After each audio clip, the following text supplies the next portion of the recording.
This video is kindly being sponsored by Skillshare. The first 1,000 subscribers to click the link in the video description below will get a free trial of Skillshare Premium membership. What is going on YouTube? Welcome back to the channel. Whether you work in consulting or you hope to work in consulting, investment banking, finance, law, so on and so forth, one of the most underrated skills and most important that you're going to be using throughout your career is that of taking effective and comprehensive meeting notes. And so today we are talking about taking comprehensive meeting notes in order to help you stand out on the job and improve your career prospects going into the future. So without any further ado, let's get straight into it. Okay, first and foremost, why are effective or comprehensive meeting notes important? If you are going to a client meeting, if you're on the client-facing side of a consulting firm, investment bank, what have you, it's always important to go to a client meeting and come back with key takeaways, important next steps, understand what actually went down in the meeting, what's the vibe, is the client happy, what does the client want going forward, what do you need to do as an analyst or an associate or a manager going forward, what are the next steps for you and the organization, what do you need to do internally in order to help that client move forward towards their goals going forward. So taking comprehensive meeting notes are vital for you after the meeting, but it all starts before the meeting. Not only are you able to display strong listening skills and active listening skills by taking good meeting notes, it allows you to show your seniors that you are very organized, very effective when it comes to time management, you're a good planner, and you take in the small details that other candidates or other employees might disregard or not pay attention to. So it's an easy way to show your attention to detail, your effective listening skills and your analytical skills, all by doing one simple thing, which is taking solid meeting notes throughout both internal and external meetings. Taking solid meeting notes starts before a meeting takes place. So, you know, you've heard the quote, fail to plan, plan to fail. So you need to think about a meeting before you get to that meeting. So you want to be prepared beforehand. A typical meeting note sheet or notepad is going to include details like the attendees of that meeting note. Who's the client? Which individuals have come from the client side. So let's say you're going to meet a client. Who are the individuals or the employees from the client side? Is there one person, two people, 3, 4, 5? You need to make sure you capture all their names, first names, surnames, so on and so forth. And the topic of the meeting, the discussion points, what's actually the purpose of this meeting? Is it an exploratory meeting? Is it a meeting with a client, an existing client, so someone that you've already got a relationship with as part of the business? Or is it a prospect? Is it a meeting where you're pitching to someone to win business from them? Or is it just an informal catch-up? Is it an informal coffee? So the agenda of the meeting is very important. All of these things. So what I used to do initially is go to the meeting and then write down name, agenda, and all of that. But what's more effective is to do all of that stuff before the meeting. Typically when there's a meeting going into your calendar at an investment bank, for example, it will have like the details of the attendees, it will have the topic, all of that. So you want to just have that in your meeting note paper or your notepad ready ahead of the meeting. So when you go into the meeting, you're not wasting any time doing all of the small nitty-gritty stuff. Also, the last thing you want is to be rushed, under pressure and stressed out. So doing these things, preparing before the meeting actually takes place, will take care of all of those small things. Hey, before we carry on, I need to introduce today's video sponsor, Skillshare. Skillshare is an online learning community with thousands of classes for curious and creative individuals. In fact, I've had a Skillshare account for over a year. I've banged out so many different classes and I've actually created 4 classes of my own. I've made classes on creating the perfect CV or resume, creating a strong cover letter, the different divisions of an investment bank, and what exactly is asset management. In addition to my classes, there are tons of classes on Skillshare that you can access to learn about creativity, design, marketing, public speaking, editing, you name it, there's probably a class on Skillshare to check out. For example, my editing, some of you might have noticed, has improved, and that's because I took a course on Skillshare that helped me improve my Final Cut editing skills. The great thing about Skillshare is that it's curated specifically for learning, and so this means there's no ads throughout any of the classes. In addition, one subscription allows you to access all of the classes on the platform, and there are thousands of classes. Best of all, creators like myself are creating new premium classes every so often. My latest class is a class on asset management. I release released it last month, and it's basically for any student or graduate who wants to break into fund management or asset management as a career. Skillshare Premium is less than $10 a month with annual subscription. The first 1,000 people to hit the link in the video description below will get a free premium Skillshare trial, so you can access all of the classes that I've mentioned and any more that you wish. And it goes without saying, you can cancel at any time, so you won't spend a penny if you don't want to. So typically at the top, you're gonna have like names of attendees, you're gonna have the date, you're gonna have the purpose of the meeting, the agenda, and then in between you're gonna have all your notes, what's being said, and we'll go on to what's important to note down. You don't wanna write down every single word verbatim that comes out of every single individual's mouth. You wanna get the general gist of the conversation, any key points, any key comments, but most importantly for you as a graduate, an intern, or an analyst, you want to make sure you make note of the takeaways and the next steps. This is going to be at the bottom of your meeting note, so you're going to be focused on the follow-ups. What do we need to do after we go back to the office to help this client get what they want? What are the follow-ups? What are the next steps? Do we need to schedule another meeting? Do we need to send them over this document, send them over this file, so on and so forth? So at the bottom, you're going to have your follow-ups and next steps. This is super important because it allows you to have another touch point after the initial meeting. And obviously it goes without saying, when you have follow-ups and when you have next steps, you're going to need to attach to them deadlines. So when is this due by? You don't want to have notes that don't have deadlines for follow-ups, because then things naturally get pushed back, and then you don't want to be on the side of forgetting something and not getting it back to the client, because it just doesn't look good and it risks, you know, a potential relationship with a prospect or an existing client. So follow-ups with deadlines are super important.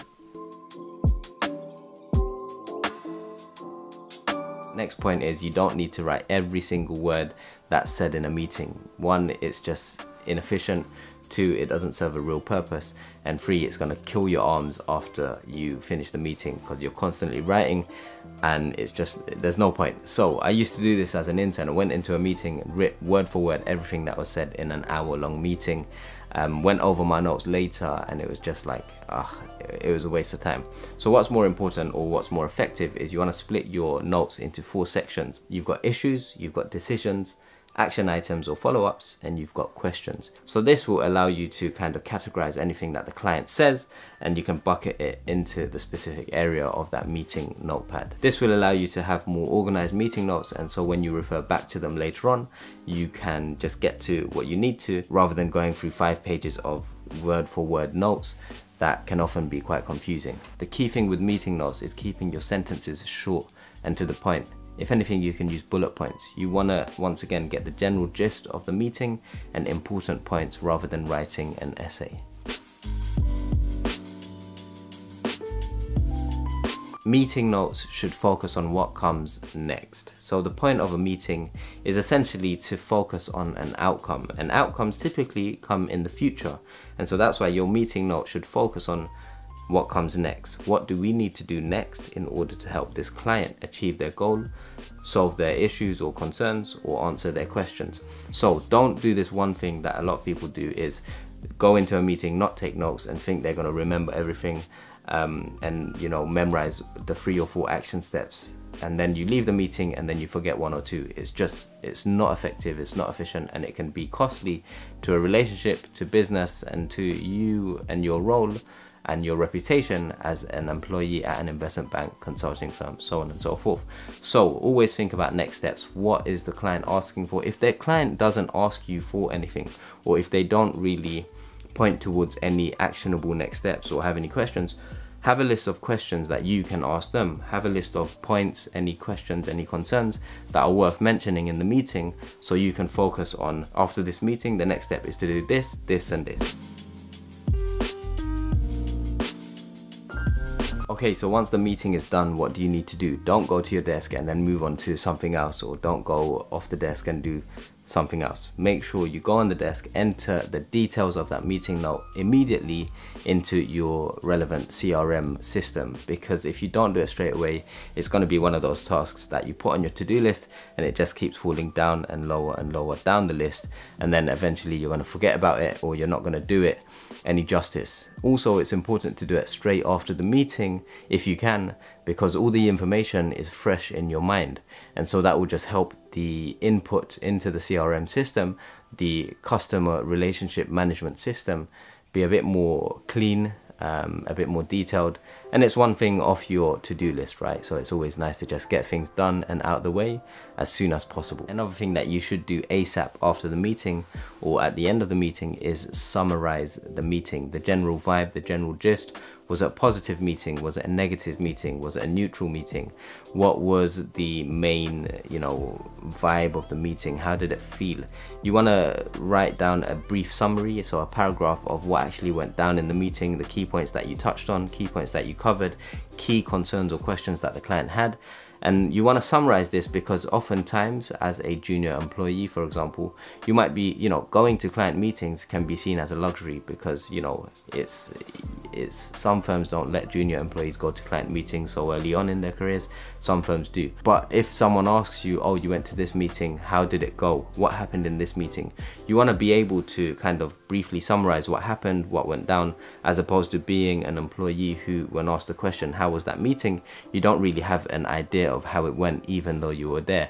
So that can be quite embarrassing. So summarizing it into a brief paragraph allows you to memorize by writing, right? That will allow you to kind of remember a bit better how the meeting went, what actually happened, and any key points. And so it allows you to talk to your seniors or other colleagues about how the meeting went, and it generally makes you look better as an analyst or a junior employee who is being given the luxury to go to meetings, and it will increase your chances of going to more meetings if you can impress your seniors when you're at these meetings, and if you can impress them with solid, impressive meeting notes that then you will likely distribute to other team members later on in the day or in the week.